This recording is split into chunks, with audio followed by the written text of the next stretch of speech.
Bienvenidos, bienvenidas. Arrancamos una nueva emisión de Horizonte Sur Global, el programa de noticias y política internacional de la pantalla de Barricada TV. Llegamos a la quinta temporada. Juan, ¿cómo andás? ¿Cómo andas, Lu? Llegamos. Increíblemente. Hace 5 años decidimos empezar este programa y bueno, ya estamos en la quinta temporada, por suerte.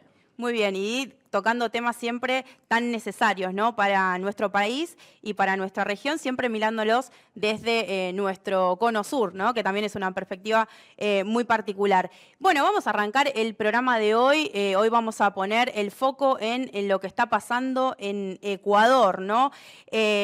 Un país que supo ser faro de muchos avances democráticos, ¿no?, en su momento, y que hoy atraviesa una fuerte situación de, una democracia muy compleja, ¿no? Sí. Podemos llamarlo democracia, eso es lo que vamos a estar tratando un poco en el programa del día de hoy, y esta situación tan compleja que se ve también profundizada, ¿no?, desde la llegada de Daniel Noboa al poder, a la presidencia, que justamente esta semana comenzó su segundo mandato. Sí, tal como decís, es el comienzo de este segundo mandato de Noboa, en unas elecciones que estuvieron marcadas fuertemente por las denuncias de fraude que hizo la Revolución Ciudadana. Estamos hablando del partido del expresidente Rafael Correa, esa fuerza política que él supo crear y que gobernó durante 10 años en Ecuador, entre el 2007 y el año 2017, que bueno, están denunciando que hubo fraude en esas elecciones. Hay distintos elementos que ya vamos a ir analizando, que vamos a ir viendo durante el programa de hoy para un poco seguir profundizando en este concepto que me parece que es súper interesante de esa democracia en suspenso en Ecuador, pero no es el único elemento. También hablábamos un poco de lo que es la militarización que hoy está teniendo lugar en Ecuador, la fuerte injerencia de los Estados Unidos en su política interna e inclusive, con la posibilidad de una reforma constitucional que avale el ingreso de los militares estadounidenses en territorio ecuatoriano. Bueno, vamos a presentar un poco los actores, ¿no? Y el principal actor del programa de hoy, que tiene que ver con esta persona, ¿no?, con Daniel Noboa, segundo mandato en la presidencia de Ecuador, un empresario de 37 años, un político muy joven, ¿no? Empresario, ¿no? Me parece que es mejor la definición. Hijo de Álvaro Noboa, que es un multimillonario, un magnate bananero, que se presentó 5 veces a la presidencia de Ecuador, o sea que es una familia que viene intentando arrimar el bochín, ¿no?, llegar al poder. Lo lograron. Lo lograron. Desde el 2023, Daniel Noboa, que lo vemos en pantalla, ocupa, ¿no?, el cargo de presidente. Es su segundo mandato, recordemos, porque él cumplió los 18 meses de gobierno que le quedaban a Guillermo Lasso, al expresidente Guillermo Lasso, que dejó la presidencia cuando estaba por comenzar ahí nomás un juicio político contra su persona por delitos contra la administración pública, ¿no? Disolvió la asamblea y ahí fue donde Noboa tomó las riendas, ¿no?, del poder. Llamó a elecciones, ¿no? Llamó a nuevas elecciones y ahí se presenta por primera vez Noboa, Daniel Noboa hijo, podríamos llamar, o Noboa hijo porque se llama Álvaro el padre. Se presentó en esas elecciones, obtuvo una victoria frente a la candidata de la Revolución Ciudadana, la misma candidata que se presentó en esta ocasión, Luisa González, por un margen muy finito en esa oportunidad. En las elecciones de este año ya el margen es muchísimo mayor, es aproximadamente un 56% contra 44%, y es eso justamente, esos resultados lo que está observando la Revolución Ciudadana. Está diciendo que se utilizaron fondos públicos para la campaña, ¿sí? Inclusive Daniel Noboa no dejó su cargo de presidente en el marco de la campaña, algo que indica la normativa electoral de Ecuador. Eso pasó de largo, pasó así nomás. Sí, hay un conjunto de irregularidades que seguramente ahora tratemos también con nuestra invitada, ¿no? Y que llega desde el 24 de mayo Daniel Noboa a la presidencia con mayoría parlamentaria, que es un dato que no es menor, ¿no?, en este escenario. Vamos a ver qué propone, ¿no?, para esta nueva presidencia, con un discurso de orden, de reactivación económica, de lucha contra la corrupción, pero hay que ver, ¿no?, qué hay detrás de todas esas palabras. Y sumándole un dato que no es menor, ¿no? Que es que Ecuador lleva 600 días consecutivos bajo estado de excepción, ¿no? Con este argumento del avance narco en el país, que es una realidad. Bueno, se suspenden derechos ciudadanos todos los días, digamos, ¿no? Derechos ciudadanos Sí. que además son derechos constitucionales, ¿no? Es decir, de facto lo que está ocurriendo en Ecuador es que está habiendo una reforma constitucional desde como mínimo, como decías vos, ¿no? Desde casi 200 días, es decir, toda la presidencia de Noboa, inclusive desde periodos presidenciales anteriores, se aplicó el estado de excepción, que parece ya la normalidad en Ecuador. Esto nos llama fuertemente la atención y abona este concepto que veníamos diciendo, ¿no? De la democracia en suspenso. Exacto. Bueno, y por último también repasar algunos datos de la economía, ¿no? Porque lleva 4 trimestres en recesión económica. Ecuador, el salario mínimo apenas cubre el 58% de la canasta básica, aumentó su deuda pública. Recordemos que además Ecuador es un país que tiene 25 años, que está hace 25 años dolarizado, ¿no? Por lo tanto, cualquier vaivén en la economía externa también puede perjudicar lo que pase al interior del país. Y por último, Juan, y un poco charlándolo, ¿no? Armando este programa, nos encontrábamos con un paralelo muy fuerte, ¿no? Con lo que está sucediendo en nuestro país, en Argentina, con el discurso y las políticas, ¿no? De Daniel Noboa y las políticas de Javier Milei.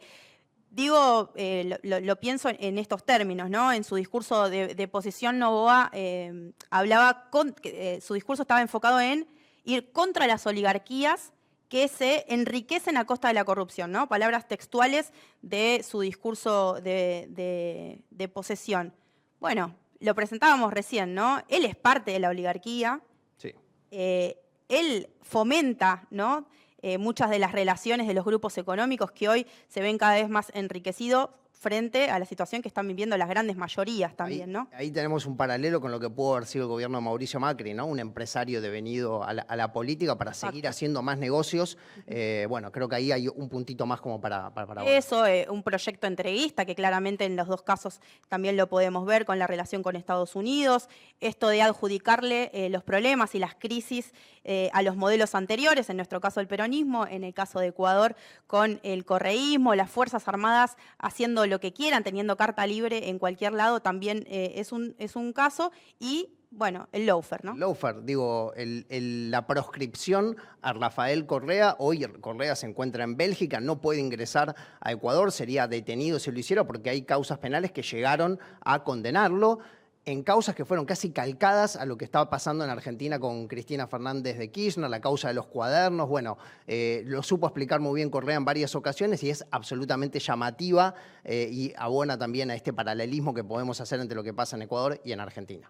Bueno, vamos a meternos con la entrevista de hoy, que seguramente tenga mucho más para decir que lo que estamos diciendo nosotros en esta mesa. Tenemos el gusto de estar en comunicación con Gisela Garzón, asambleísta mandato cumplido por Pichincha en Ecuador, referenta política, ya la vemos ahí en pantalla. Hola Gisela, ¿cómo estás? Hola, un saludo a todos y a todas. Gracias por el espacio. Bien, en medida de lo posible, aunque siempre a quienes creemos y sabemos del sentido colectivo de la vida nos cuesta decirlo bien al 100%, y no solo cuando en países como el mío estamos viviendo lo que estamos viviendo, sino cuando desde esta visión latinoamericanista que caracteriza el proyecto al que me pertenezco, lo que ocurre en nuestros países, incluso en aquellos que están gobernados por la izquierda, no es algo sencillo. Y nos obliga no solo a repensarnos justamente desde la izquierda, sino además a reconfigurar este sentido geopolítico que fue fundamental en la primera ola. Allí demostramos que no es una cuestión únicamente de lo colectivo, fronteras hacia adentro de nuestro país, sino también que es muy relevante lo colectivo, fronteras hacia los vecinos y hacia el continente. Y en este momento, cuando no solo las polarizaciones están tan marcadas y son tan violentas, cuando, por ejemplo, hay un genocidio ocurriendo en Palestina y hay silencios y complicidades a través de esos silencios, reforzar la idea de ver el mundo desde el sur, desde América del Sur, desde Latinoamérica, con ese sentido se vuelve muy importante y es justamente también hacia donde van los dardos de gente como Milei, de gente como Noboa, de gente como Bukele, y es justamente lo que nos obliga a situarnos del otro lado y por supuesto profundizar muchas de las cosas que defendíamos sin que importe el tweet, sin que importe el TikTok, sino más bien ir ganando esos espacios también. Entonces, pues bueno. Bueno, vamos a intentar empezar entonces con esa perspectiva también que mencionás. Te queremos preguntar, en principio, lo que sucedió esta semana, ¿no? La Revolución Ciudadana hizo una denuncia penal por el fraude en las últimas elecciones presidenciales, desconocen el resultado de las elecciones presidenciales, lo mencionábamos al principio en la presentación. Te quiero preguntar, para que le puedas contar a la audiencia, en qué consistió el fraude, de qué forma fue que Noboa llegó a la presidencia de forma fraudulenta y bueno, ¿qué esperan, no, que ocurra con esa denuncia? Bueno, hay diversidad de criterios técnicos, sobre todo respecto al día de la elección, y yo me voy a permitir ampliar un poco más la perspectiva al lo que pasó antes. Y lo que pasó antes es que el presidente ahora, Daniel Noboa, irrespetó toda la normativa de nuestro país. El Código de la Democracia, que es el que marca de alguna manera las condiciones, las reglas del juego de cara a un proceso electoral, tuvo reformas en los últimos años desde que la Revolución Ciudadana dejó de ser gobierno. Rafael Correa dejó de ser presidente del Ecuador en el 2017. Hay una reforma hacia el 2020 que cambia lo voluntario de la licencia en el momento de campaña por obligatorio. Por lo tanto, no había hacia dónde perderse. Sin embargo, en esta misma dinámica, digamos, facha, por llamarla de alguna manera, muy violenta, ellos se sienten orgullosos de respetar la ley, porque para poder hacerlo, previamente cooptaron los espacios de control. Y entonces tuvimos que enfrentar, por ejemplo, en nuestro país que el hermano, perdón, de la presidenta del CNE resulta que es cónsul de Ecuador en Nueva York. Entonces, no solo que tienen cercanías o afinidades políticas, sino que además tienen dependencia laboral a través de su familia. Poco ético, por supuesto, pero real. Entonces, antes de violentar la ley, la hoja de ruta, las reglas del juego, previamente cooptaron los espacios. Lo propio con el espacio contencioso administrativo de lo electoral, que en nuestro país se llama el Tribunal Contencioso Electoral y que termina sancionando e incluso retirando los derechos políticos, como lamentablemente ocurrió con una de nuestras legisladoras electas. Entonces, hubo una serie de vulneraciones sistemáticas que, por supuesto, pusieron en duda la probidad del proceso electoral y la realidad sobre qué estaban haciendo las autoridades electorales. Al punto que recuerdo el vicepresidente, uno de los vocales del Consejo Nacional Electoral, diciendo en televisión nacional, sí, sí hemos visto que no han respetado la ley, pero como nadie ha puesto una denuncia, entonces nada tenemos que hacer. Cuando la misma ley, el mismo Código de la Democracia le obliga al CNE a actuar de oficio porque conforme su misma normativa ellos son la autoridad máxima. En la historia de nuestro país, de este modo de paréntesis, un momento el Consejo Nacional Electoral disolvió el Congreso. Es decir, a ese nivel de poder, si se quiere, tiene el CNE en tiempos electorales. Entonces, permitieron todas las vulneraciones posibles, el uso de niños en la campaña, el uso incluso de una hija pequeña del presidente que no es que no es del matrimonio actual, pero que sin embargo era expuesta a pesar que su madre tiene una orden judicial a su favor para que no se exponga el rostro de la niña en redes sociales, tampoco lo respetaron. Es decir, hubo una serie de vulneraciones que por supuesto ponen en tela de duda tanto para la Revolución Ciudadana como para los otros partidos políticos la probidad respecto a los resultados. Y lo siguiente es que un día antes de las elecciones del 13 de abril, el presidente firma un estado de excepción en el país para militarizar el país, básicamente, y cierra fronteras. De hecho, varios observadores internacionales, algunos argentinos, tuvieron complicaciones para ingresar al país, los detuvieron en migración, en fin, cosas que no habían pasado nunca, al punto que nos permite recordar lo que dice García Linera respecto a que ante la derecha fascista radicalizada, la derecha tradicional se vuelve al centro porque no vimos eso en gobiernos como el de Guillermo Lazo. Ni siquiera el mismo Lenín Moreno se atrevió a aquellas cosas y estamos hablando de palabras mayores cuando me refiero a un traidor y a un banquero. Y sin embargo, he de reconocer que con ellos este tipo de cosas no ocurrió. De hecho, cuando se dio la elección de Lazo con Moreno, en su momento Lazo cuestionaba los resultados y las urnas se abrieron en un coliseo de nuestro país y se contó voto por voto. Sin embargo, a la Revolución Ciudadana no le permitieron abrir las urnas de nueva cuenta, no nos permitieron recuperar aquellos votos que por el propio conteo electoral, al no ser un sistema automático, sino seguir siendo a través de papeleta física, puede pasar, una mala interpretación del voto, un voto mal cantado, en fin, no nos lo permitieron y se ha venido, digamos, haciendo una serie de investigaciones respecto al uso del material, a una serie de cosas más. Pero a mí me parece lo más grave lo anterior, es decir, de lo logístico de las elecciones podemos debatirlo, porque al final del día siempre he estado a cargo de las Fuerzas Armadas. Quería Pero lo consultarte, anterior Gisela, daba paso que ahí, se deba, sí. disculpa que te corte, pero nos interesaba ahondar si es que tenés más datos en ese sentido, porque se hablaba también de la candidatura de Lasso o la imposibilidad de candidatearse. Novoa. Perdón, de Son Novoa. parecidos, pero es Parecido, otro. sí, pero no, no son la misma persona.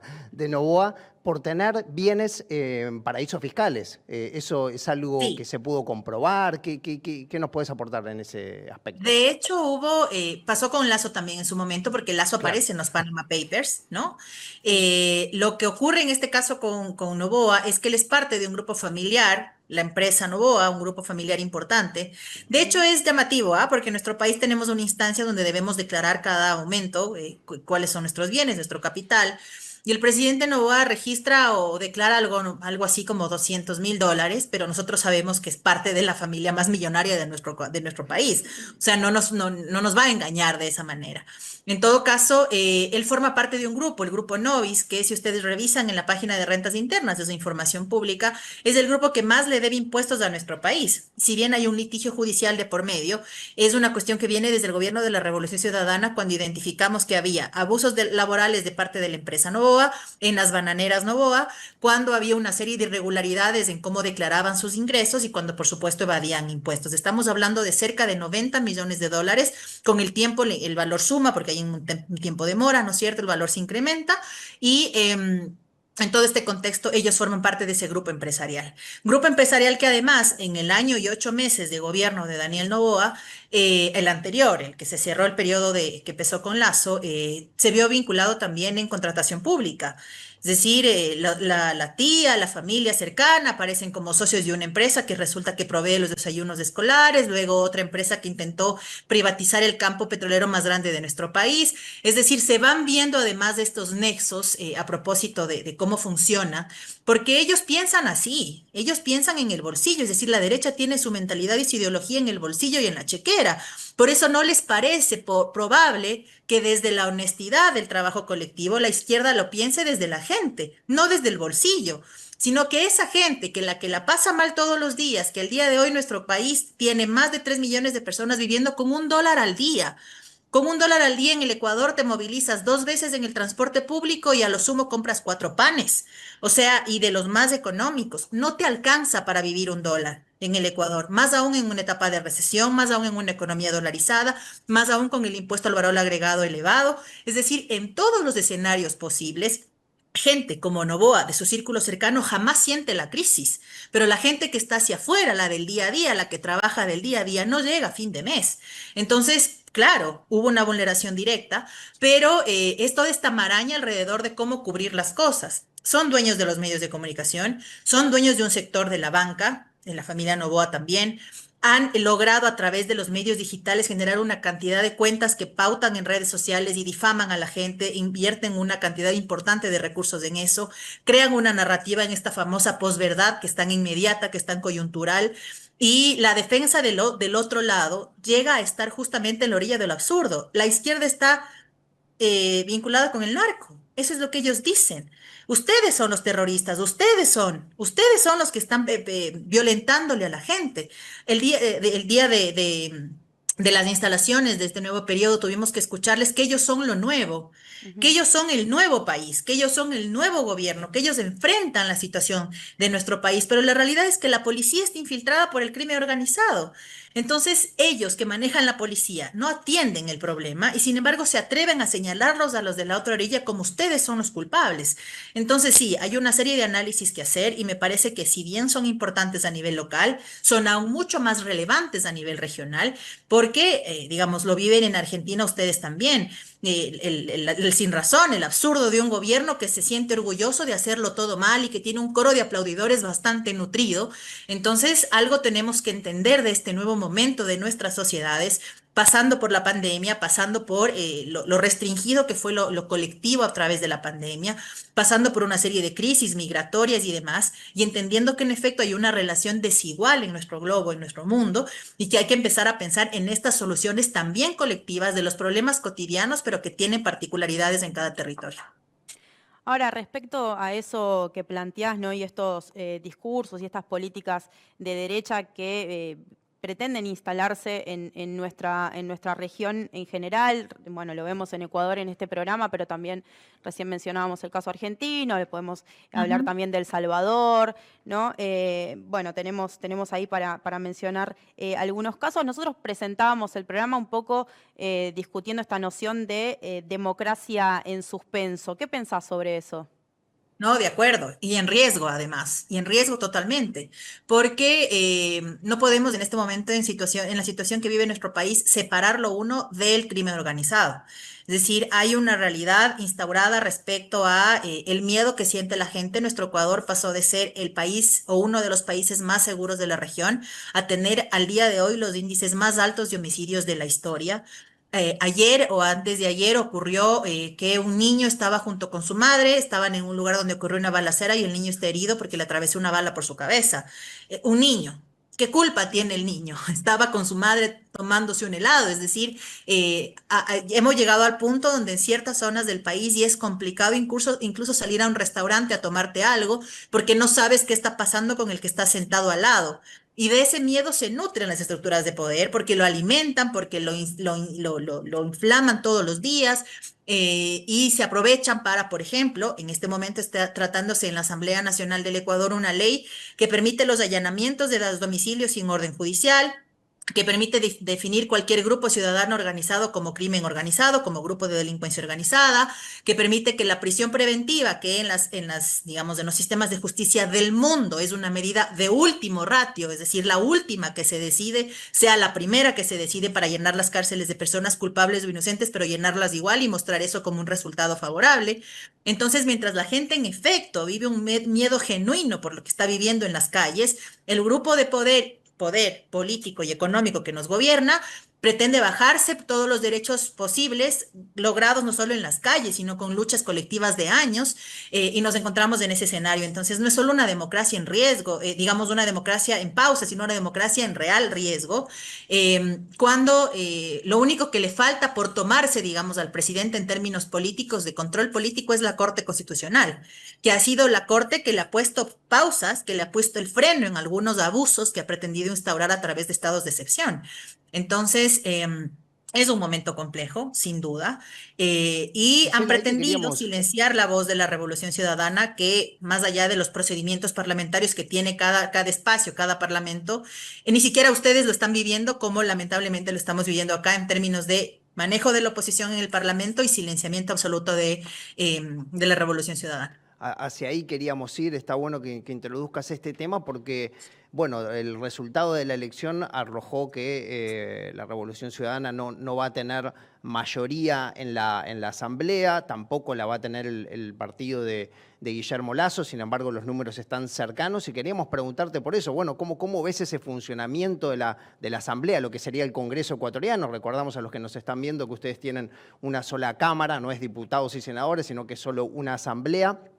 ¿Cómo ves el funcionamiento en la Asamblea? ¿Qué posibilidades tienen ustedes, la Revolución Ciudadana, y alianzas para frenar este avance de las medidas que quiere tomar Daniel Noboa?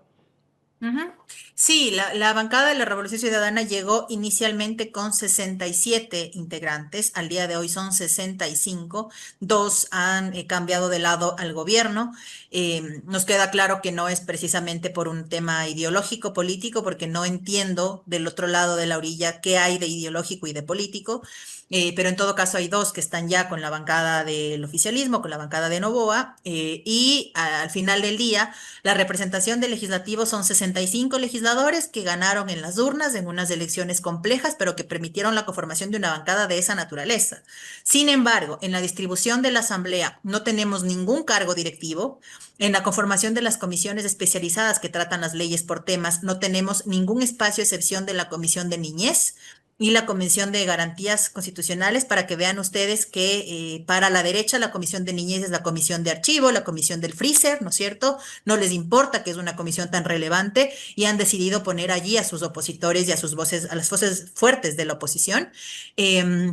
Y lo inverosímil, pero real, es que en los debates la Revolución Ciudadana nunca puede hablar. Hoy tratábamos, no hoy, hace unos días se trataba temas alrededor de la seguridad. Varios legisladores de la bancada, 8 o 9, supuestamente a través de un acuerdo se logró que sean 8 o 9 y sin embargo dieron la palabra a 2, cortaron el debate, no les permiten presentar mociones de manera escrita, no les permiten presentar mociones de manera cantada, no les permiten hacer absolutamente nada, a pesar que la normativa del Parlamento ecuatoriano faculta alguna serie de acciones a los parlamentarios, pensando que esa es la forma real de tener control, asumiendo que la gobernabilidad se reduce a silenciar al opositor. Y la realidad es que en el anterior periodo, cuando empieza todo este tema de la seguridad a profundizarse aún más, en el que yo fui parte, le aprobamos a Noboa prácticamente todas las leyes, por supuesto que mejorándolas, indiscutiblemente, porque los mamotretos que suele trabajar la derecha son totalmente vacíos, totalmente inconstitucionales. Lo que hacíamos era en el debate proponer, ajustar, cambiar y aprobar. No tiene pretexto para decir que el Parlamento fue una tranca. Y sin embargo, ahora que tiene el Parlamento, lo que hace es silenciar a la oposición en una suerte de querer desaparecer a la oposición. Mientras que la problemática, insisto, fuera del hemiciclo parlamentario es grave. Cruzas la calle de la Asamblea Nacional, tienes un hospital. Ese hospital, que es uno de los más grandes del país, está desabastecido de medicinas. Avanzas a 5 minutos, 10 minutos caminando, llegas a un espacio de la Seguridad Social, que también es un hospital grande, y no tienes citas para hospitalización de aquí a 3 o 4 meses. Sales de Quito, llegas a Guayaquil, que es una zona que está mucho más conflictiva en materia de seguridad, y los hospitales no tienen luz, no tienen agua, y varios de sus directores han sido secuestrados. Es decir, la situación fuera del discurso, de la narrativa del oficialismo es esta, la gente pasándola mal. Y en eso nos entendemos y nos parecemos mucho. La gente la está pasando mal. Y Sí. mientras hay un grupo que la sigue pasando bien, la oposición está siendo silenciada. Tendrá que la oposición también, digamos, y ahí hablo desde la Revolución Ciudadana, que repensarse de cara a desde dónde vamos a hablar. Es decir, ¿vamos a hablar desde un hemiciclo en el que nos apagan los micrófonos o es quizás momento de tomarse la plaza otra vez? Si ellos son fuertes en las redes sociales, nosotros siempre hemos sido fuertes en la calle.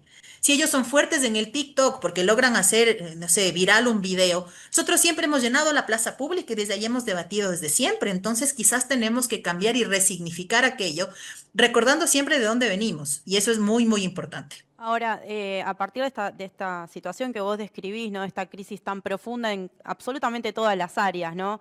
De sociales y económicas del país, te quiero preguntar, ¿por qué después de lo que vos contás y después del ciclo también de crisis que viene atravesando Ecuador, y acá lo incluyo también a Lenín Moreno, a Guillermo Lasso, bueno, ahora Noboa, que viene a profundizar también esta situación, ¿no? ¿Por qué crees que buena parte de la sociedad ecuatoriana termina eligiendo modelos como este? Y bueno, ¿y qué pensás o qué piensan, ¿no? Desde el movimiento Revolución Ciudadana, también en cómo salir a volver a enamorar, ¿no? Al pueblo ecuatoriano? Vos recién hablabas de dos asambleístas que se pasaron de bando. Bueno, me hace acordar a lo que pasó también con Lenín Moreno, ¿no? Que llegó por Revolución Ciudadana y que ya vimos lo que fue su gobierno. Bueno, ¿qué explicación le encontrás, ¿no? A que una parte muy grande del electorado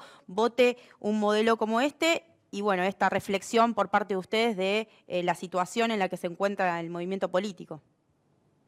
He hecho la pausa para escuchar a quienes analizan el comportamiento social con mucha más objetividad, si se quiere, porque es claro que cuando militamos en una organización política hay muchas subjetividades y mucho apasionamiento, pero me he tomado el tiempo de escuchar a otras perspectivas y otras visiones, y incluso aquellas que siendo de derecha hacen un análisis mucho más profundo. Y hay quienes regresan hacia incluso el gobierno de Rafael Correa para entender el momento de derechización de nuestra sociedad, sin que esto signifique que ideológicamente la gente que vota en contra del progresismo sepa lo que es ser de derecha, o le preguntes un día y te diga soy de derecha. No. Hay al menos tres aspectos. El primero es que en el gobierno de la Revolución Ciudadana, el presidente Correa decide gravar con un impuesto a las herencias y las plusvalías por sobre $1.000.000. Y eso desató una serie de cuestionamientos porque se pensaba que todos en nuestro país heredan sobre el $1.000.000. Y eso empezó abonado por los medios de comunicación. Al final del día, eso no pudo concretarse como era la idea, porque el principio de la justicia social es que el que más tiene, más pague. No que el que menos tiene más pague, sino que el que más tiene más pague de tal forma que busques un país equitativo donde no haya tanto capital en tan pocas manos, sino desde la redistribución que puede hacer el Estado a través del cobro de impuestos, haya mejores condiciones de vida para la gente. ¿Cobro de impuestos a la gente? No, cobro de impuestos a quienes siempre siguen teniendo más. Hay quienes dicen que desde ese momento empieza esta cuestión de clase hasta medio tácito, porque no es que, insisto, la gente diga yo soy de derecha o yo me identifico con la derecha, primero. Lo segundo es un vaciamiento alrededor del discurso político, donde ellos con mensajes cortos, puntuales, vacíos, logran captar la atención que nosotros desde la profundidad de nuestra narrativa lamentablemente no lo logramos, no porque no tengamos la razón, sino porque en esta sociedad tan efervescente, donde las redes sociales y el video de 30 segundos se viraliza más que un discurso de 9 minutos que puede ser mucho más sólido, eh, ese espacio, lamentablemente esa disputa la perdimos. Y yo me atrevo a decir lo siguiente, que es ya a modo de autocrítica, si se quiere, interna, porque me parece que también es pertinente, no solo destacar lo bueno de nuestros proyectos, sino sobre todo identificar aquello que no lo es. No podemos, más allá de las diferencias internas de nuestras organizaciones, ponernos del otro lado de las luchas femeninas, por ejemplo, de las luchas de las mujeres. Y hubo un tema muy difícil en nuestro país respecto al tema del aborto, por ejemplo, que marcó una división real entre los colectivos de mujeres y la Revolución Ciudadana, a pesar que a la interna de la organización existimos mujeres como quienes habla que defienden el tema, digamos, sin ningún titubeo. Y hay una falta, si se quiere, de reconciliación con un sector de la Sierra Centro, con quienes, estructuras del movimiento indígena hacia la Sierra Centro de nuestro país, con quienes el presidente Correa tuvo diferencias del momento de ser presidente, no con sus bases, sino con sus dirigentes que siempre han sido funcionales de la derecha. Y eso hace, a mi criterio, que se mine mucho la confianza hacia la zona de los pueblos y nacionalidades indígenas, siendo que el gobierno de la Revolución Ciudadana trabajó mucho en el sentido de recuperar la dignidad del campo y de darle dignidad a la gente que vive hacia las zonas rurales y más alejadas.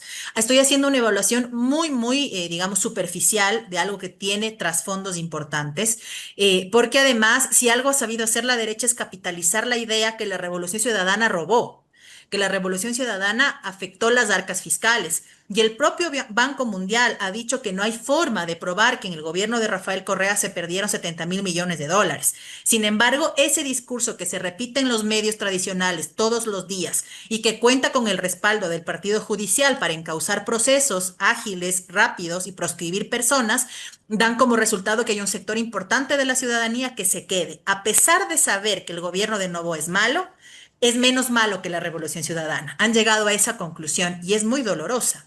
Y lo siguiente es que, y debe ocurrir en todos los países, no solo acá, a mí me parece que México allí nos da un ejemplo importante.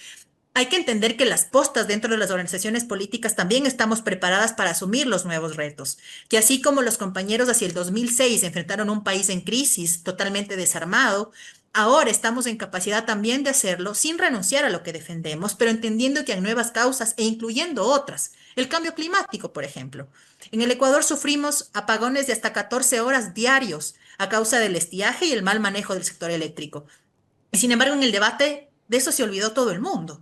Entonces, hay que repensarnos, por supuesto, más aún cuando la derecha ataca con violencia en las calles, en las redes, en el ejercicio de la política, en el ejercicio económico, se endeuda con el Fondo Monetario, no avanza los cupos en las escuelas, aumenta la migración. Nos corresponde no solo situarnos bien desde el sector ideológico en el que estamos, sino profundizar también nuestras luchas, que son justamente las antípodas de gente como Noboa. Bueno, Gisela, queríamos preguntarte también, tomando un poco lo que mencionabas del movimiento indigenista y la importancia que tiene, ¿no? Fundamentalmente por esto, vos hablabas de retomar a la calle, el movimiento indigenista en Ecuador tiene una fuerza muy importante, lo hemos visto en la última década, cómo salen a la calle cómo logran, bueno, imponer su voluntad o llevar hacia a que se los escucha a partir de esto. Y en ese sentido quería preguntarte si desde la Revolución Ciudadana están haciendo algún tipo de autocrítica por, bueno, la dificultad en establecer un contacto con este sector, si están pensando en cómo hacerlo. También el Pachacutic, que entiendo que hay cierta disociación entre lo que son las bases y lo que es el Pachacutic en la Asamblea, pero bueno, mal que mal tienen, si no me equivoco, 9 asambleístas, lo cual los ubica en un lugar importante para aprobar o no lo que Lasso, lo que Noboa quiere hacer en la Asamblea. ¿Cómo pensás esta situación?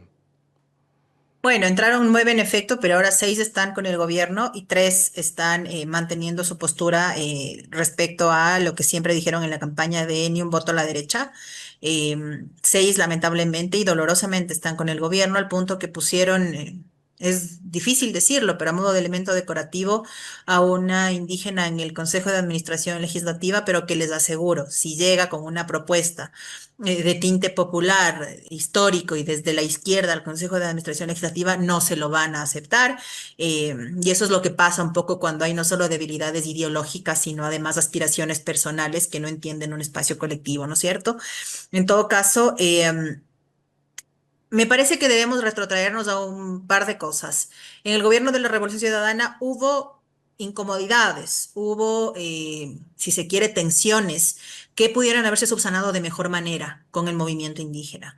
Y a mí me parece que ese es un primer paso importante, así como del lado del movimiento indígena debe haber un primer paso importante respecto a reconocer, por ejemplo, que la Revolución Ciudadana ha vivido una persecución sistemática e injusta, atentatoria no solo contra la democracia, sino sobre todo contra la posibilidad de pensar distinto en un país como Ecuador. Es decir, podemos de parte y parte ceder posturas que a mi criterio, más allá de aquello que pueda subsanarse desde un debate mucho más amplio, parten desde un ego innecesario cuando el país se desangra, en primera instancia. Y lo segundo es entender que cuando la decisión de desaparecer lo popular, lo colectivo, el trabajo conjunto y comunitario viene de la mano del poder político, económico y mediático concentrado en la misma persona, la persecución ya no ve banderas políticas. Y eso ha significado que Leonidas Issa, siendo el dirigente que es y logrando el resultado que logra en las últimas elecciones, tenga denuncias penales en su contra. Es decir, hacia allá apunta la derecha y entonces tenemos puntos de consenso. Era importante, además, que fue lo que ocurrió en la campaña, mostrar una unidad, un frente de las izquierdas diverso y mucho más amplio, que le plantea al país una serie de acuerdos y puntos programáticos que eran irrenunciables en el ejercicio del gobierno y que debían haberse entendido de esa manera en el ejercicio de la legislatura en el caso de ser oposición. Lamentablemente no ocurrió. Entonces, sin desconocer aquella historia de lucha desde las calles y los pueblos, las nacionalidades y demás, y desde sus particularidades, porque no es lo mismo una comunidad de la Sierra de Ecuador que de la Amazonía de Ecuador, que vive golpeada por las inequidades de las empresas petroleras, por ejemplo, los daños ambientales. Entendiendo cada una de sus particularidades, me parece que sí era pertinente esto. Y lo que está ahora viviendo el movimiento indígena a puertas de un cambio en la directiva de la CONAIE, que es la estructura más grande del movimiento indígena, es una infiltración real del gobierno en aras de perjudicar a Leonidas Issa, de fraccionar el movimiento indígena. Mientras hace esto con el movimiento indígena, hace unos días se metió a la fuerza a una estructura en la Amazonía antiminera, con los militares y la policía rompiendo los candados y las cadenas para violentar el espacio físico de esta organización. Entonces los tienen distraídos con la división de la CONAIE mientras se toman las zonas antimineras, donde por supuesto hay un tema importante con el crimen organizado. Entonces es eso, reencontrarnos en aquello que primero nos une. Luego, identificar nuestras propias debilidades y nuestras propias falencias. Y lo siguiente es un plan de país que por supuesto que va a tener diferencias. Hay quienes piensan, por ejemplo, que la minería o el extractivismo sí son una salida a un país como el Ecuador, que tiene ingresos a través de la venta del petróleo, y a unos que piensan que hay que bloquearla por completo. Me parece que se puede pensar en un punto medio mientras generamos otras fuentes de financiamiento, que era lo que hacíamos en el gobierno de la Revolución Ciudadana, con más universidades, por ejemplo, mejores condiciones de investigación, para que ese fin infinito de recursos que es la investigación, la ciencia y la tecnología sea nuestro aliado. mientras logramos recomponer eso, que haya una cuestión responsable con el medio ambiente que permita seguir manteniendo los recursos económicos de nuestro país. Yo creo que sí estamos en capacidad de llegar a ese punto intermedio y creo que sí hay postas en los diferentes niveles de las organizaciones políticas para hacerlo. En todo caso, los perjudicados directos o los primeros perjudicados de las decisiones neoliberales siempre acaban siendo ellos. Los pueblos, las nacionalidades, digamos, las diferencias, las interseccionalidades que se llaman acá, al punto que el año pasado vivimos en nuestro país la desaparición, tortura y muerte de 4 niños afrodescendientes en Guayaquil, a los que fue muy sencillo señalarlos como delincuentes y a los que un sector de la opinión pública aplaudió que los hayan matado. Al punto, insisto, que a pesar de tener un habeas corpus al favor de la familia de los niños, apenas llegó Noboa, ese habeas corpus se dieron de baja en el sistema de justicia. Ese es el nivel de segregación racial que estamos enfrentando. Y me parece que también es un punto de consenso de cara no solo a sostener lo que nos une, sino sobre todo a reconociendo nuestras debilidades, entender qué es lo que estamos enfrentando como organizaciones sociales, políticas y por supuesto el movimiento indígena. Gisela, sobre esto último que mencionás, traigo a colación un dato. En Ecuador la tasa de homicidios pasó de 5 asesinatos cada 100.000 habitantes en 2017 a 45 en 2025. Bueno, corregime si tenemos el dato mal, nos equivocamos. Y en este contexto, Ecuador se volvió un enclave también narco, ¿no? En la región. Bueno, ¿cómo se explica este avance narco tan fuerte en el país y cómo es el vínculo que muchas organizaciones están denunciando con las empresas del presidente Noboa? A ver, en primera instancia, nosotros en el Ecuador tuvimos un momento importante también de inflexión cuando decide el presidente Rafael Correa no renovar el acuerdo, el convenio del FOL de Manta, lo que fue la famosa base de Manta en nuestro país.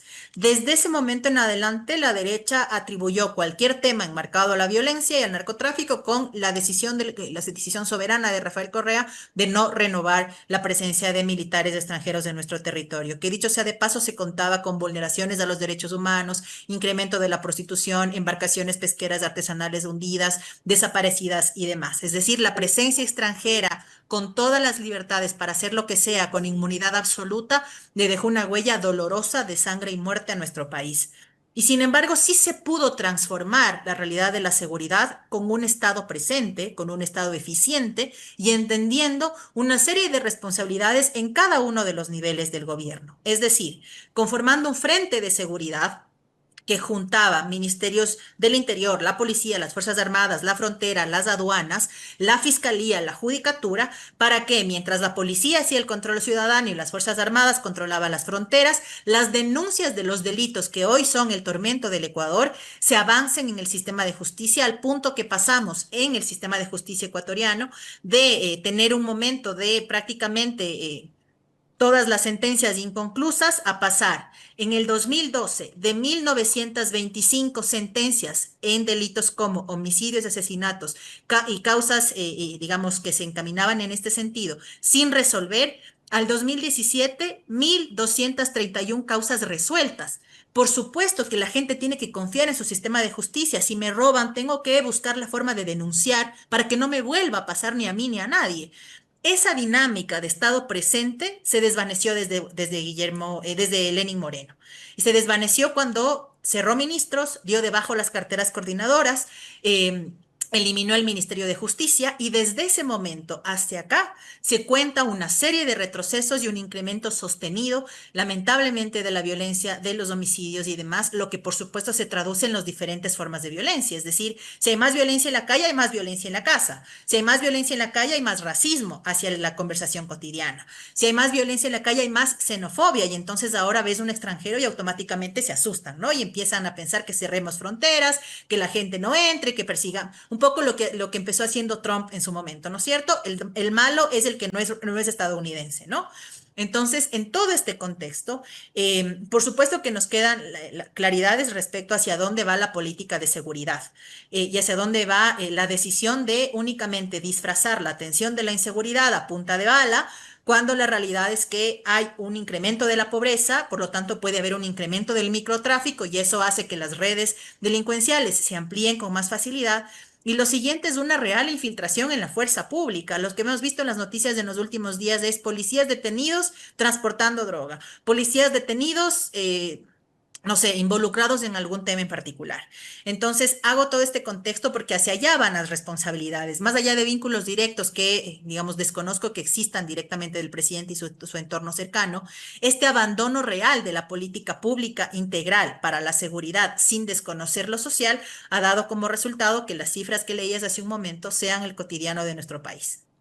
¿Qué rol, te llevo hacia lo regional ahora, para consultarte por el rol regional que crees que juega esta Ecuador de Daniel Noboa en este contexto de, bueno, lo mencionabas a Donald Trump, sus discursos, su llegada, este enfrentamiento que está teniendo Estados Unidos con China y a su vez también el avance de las ultraderechas? En Argentina lo estamos viendo con Milei. ¿Cuál te parece que es el rol regional de Ecuador en este contexto? Y aunque a Milei no le guste, las Malvinas son argentinas. Él quisiera seguramente que no lo sean, pero las Malvinas son argentinas y eso lo sabemos todos menos él. En todo caso, que él se quede en ese lugar del que viene. Y las Galápagos son ecuatorianas. Y lamentablemente se convierten en un punto estratégico de cara a las tensiones y hostilidades de Estados Unidos con China. Desde nuestro punto, desde las Islas Galápagos, es el punto más cercano, entre comillas, de este continente con China. Las Islas Galápagos del Ecuador son un patrimonio natural del mundo, son un patrimonio riquísimo y de una diversidad increíble de especies y una serie de investigaciones que incluso nos dan cuenta de coordenadas y puntos en el mundo a diferentes países. Y sin embargo, fue muy sencillo para Lenín Moreno decir que sea un portaaviones, traerlo a un expresidente de Estados Unidos, no recuerdo su nombre, Kennedy, John algo, hace un tiempo, y que la vara de la política exitosa de nuestro país se mide en función de quién se reunió con el presidente de los Estados Unidos. Entonces, en la campaña pagaron una importante cantidad de dinero para que le hagan lobby a Daniel Noboa y él pueda presentarse en una de estas cenas pagadas para tomarse fotos con Donald Trump, ¿no? Y Donald Trump envía a la posesión de Daniel Noboa al ministro de Salud, es decir, ese es el nivel de relevancia que tiene para los Estados Unidos, al menos en este momento. Entonces, la situación geopolítica nos obliga al menos, o nos debería obligar al menos a tres cosas a mi criterio.